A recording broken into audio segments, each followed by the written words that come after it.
அது ஒன்னெல்லாம் பொய்யெல்லாம் சொல்ல அவங்க. What's your problem? No marriage. No marriage? Yes. What's your name? Kalyana Sundaram. But பேர் பேனல் யூஸ் பண்றானுங்க. வணக்கம் மேடம், நானும் இதே தெருவுல தான் குடியிருக்கேன். என் பேரு ராஜு. என்ன நீங்க ராஜுன்னு கூப்பிடலாம், இல்லைன்னா ராஜ் ராஜுன்னு செல்லமா கூப்பிடலாம். நம்ம இன்ஸ்டாகிராம் பையோ ஓபன் பண்ணி பார்த்தீங்கன்னா இன்சோ ஒன் லிங்க் மீனும் கிளிக் பண்ணிங்கன்னா ஒரு டவுன்லோட் பண்ணி இன்ஸ்டால் மட்டும் பண்ணி உங்கள் ஃபோன் நம்பரை போட்டு லாகின் மட்டும் அண்ணனுக்காக பண்ணிக்கோங்க. ஃப்ரீ ஃபயர் விளையாடியும் டைமண்ட் வாங்கிக்கலாம். அது மட்டும் இல்லாமல் சின்ன சின்ன மினி கேம் வாங்கி ஏர்ன் பண்ணிக்கலாம். ஸோ நான் அதில் தான் ஏர்ன் பண்ணுறேன். ஸோ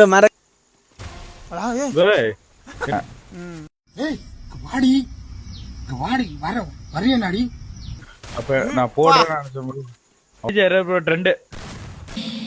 ஒரு பொய்யாவது சொல் கண்ணே கண்ணே, உன் காதலன் நான் தான் என்று